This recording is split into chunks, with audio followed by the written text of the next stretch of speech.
Welcome, Rachel Webster. Thank Conscious you. Wealth Manager and in-house caregiver specialist. Yes. So, Rachel, what are the 4 essential documents that you need when put in a caregiving situation? These are the 4 documents that I wish everyone had before they need them. Financial durable power of attorney, healthcare power of attorney, living trust, and a will. But the way that I'll start this is how I realized that we were going to need them, which is I was helping my mom pay her bills, right? Pretty basic. You got a mail piling up. Someone's got to pay these bills. So I said, no problem. I'm going to call Verizon and I'll pay the bill. Yep. And Verizon would not accept my money. Would not take your money. Would not let me pay for her contract without me proving that I'm the power of attorney. Okay. So that's a document that I had to give to them simply to pay her bill, which is when I realized, oh, this is going to come up all the time. And also this is probably something that we should already have set up. Most people realize this too late. That's right. That's right. And so this was a learning curve for you. And so you were surprised that you were going to be put in this situation and now you have all of these new things to learn. Right. And you wanted to share that with other people out there. So what are the 4 documents that everybody needs before it's too late? The first one is financial durable power of attorney, usually, which we can talk about that. This is the document that allows somebody to take care of business items on your behalf. For example, paying your bills so that you don't get your phone shut off or whatever it is. Healthcare power of attorney is a different document that allows somebody to make medical decisions on your behalf. Yep. Okay. Those are 2 different documents. It can be the same person. So a lot of people, maybe they would say that their spouse is going to be both the financial and the healthcare power of attorney. But you could also imagine that maybe the spouse or family member is your healthcare power of attorney, but maybe you've got a business partner that might be better suited to be your financial power of attorney. So it can be 2 different people. Got it. The third document that is really important to think about before you need it, a living trust, a revocable trust. This is a document that allows you to place your assets or other items into a trust account so that your trustee can act on them on your behalf. You don't necessarily have to do it. You can be the trustee, but somebody else could be the trustee and then take care of things. This is especially important for things like real estate. For example, I sold my mom's house. Yeah. As the trustee of her trust, which she placed her home inside of. That's exactly right. Yeah. And it was extremely helpful to be able to do that on her behalf and not have her worry about it. So easy. The fourth one that I'm going to bring up, the last one, is a will.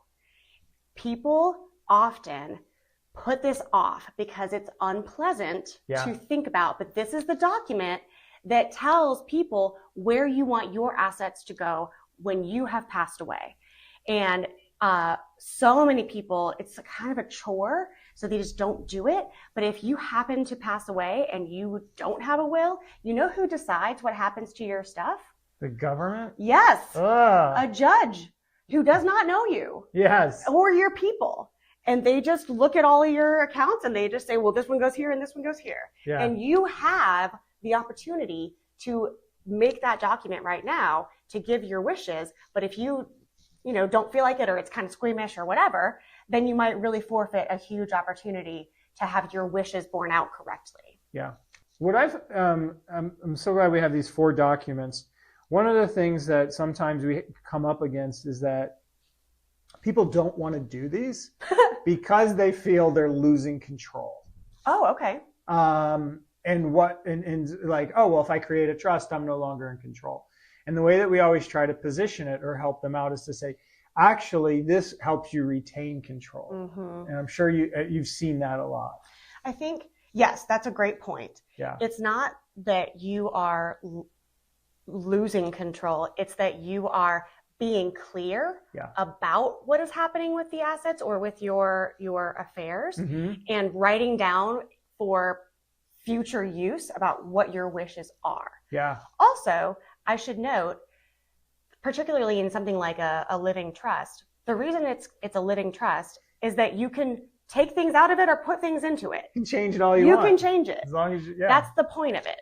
Yeah. Is that it's changeable and available for whatever it is that you decide is important. But you can have yourself and maybe another trustee on there, which is what we did. Yeah. We had 2 trustees in the trust. Mm-hmm. My mother was a trustee when she was able to be involved, and I'm the other trustee for when she's not able to be involved. And that brings me to the point of a durable power of attorney that you mentioned before. Yes. What makes it durable? There's 2 kinds of powers of attorney. There's a regular power of attorney and there's a durable power of attorney. The difference is that a durable power of attorney will stay in force if you, the individual, The grantor, yeah. are incapacitated. Mm-hmm. Not if you're dead. If you die, no powers of attorney are in effect. Yeah. Nobody's handling things. That's when you're handling things in an estate and with a will. Yep. But if you're incapacitated, that's when you need somebody to be able to make decisions on your behalf. If a regular power of attorney is no longer in force if you are incapacitated, it kind of doesn't make that much sense to me. I'm sure we could talk about a use case and figure out a time that it's useful to have regular, but most of the time when you're thinking about needing a power of attorney, what you need is a durable power of attorney so that you have a trusted person when you are unable or incapacitated and that person's making decisions on your behalf. And a lot of people find this out too late, and then you're really in a tough place. Mm-hmm. So as you were talking, I already know what I'd like you to talk about next is a lot of the conversations that went into each of these documents, because it's not the easy part. If you're in a hurry, I'm sure you can get them done quickly. But the conversations and the intentionality behind a healthcare power of attorney and how you had those, I would love to do that next time. You sound really excited. You want to give us a spoiler? I remembered something else I was going to mention, which I can mention. Go for it. We can talk about it more or later. The state of Georgia has online a Georgia healthcare directives document. Yeah. And I believe when we were prepping for this session, I found a list of all of the states that has all of their healthcare directives by state. Great. The reason that that's helpful is that if I just say, hey, Brandon, what healthcare directives do you want to give me? That's incredibly broad. Like, how are you going to know? You can't just be like, well, I don't want a feeding tube and I do want a ventilator. You know what I mean? Like, sure. You're not going to know. But if I put a document in front of you and we have a conversation and we say, hey, this is going to be sort of unpleasant, but once we do it, we'll have it written down and we can reference this if and when we need to. Yeah. I've got a document right here that says all of these eventualities. What do you think about this? Perfect. That's the best. Let's come back to it and let's talk about the conversations you can have with it. Perfect. We will. Awesome. Thanks for sharing all your caregiving expertise with people. Thank you. Yep. Okay. Bye, everyone.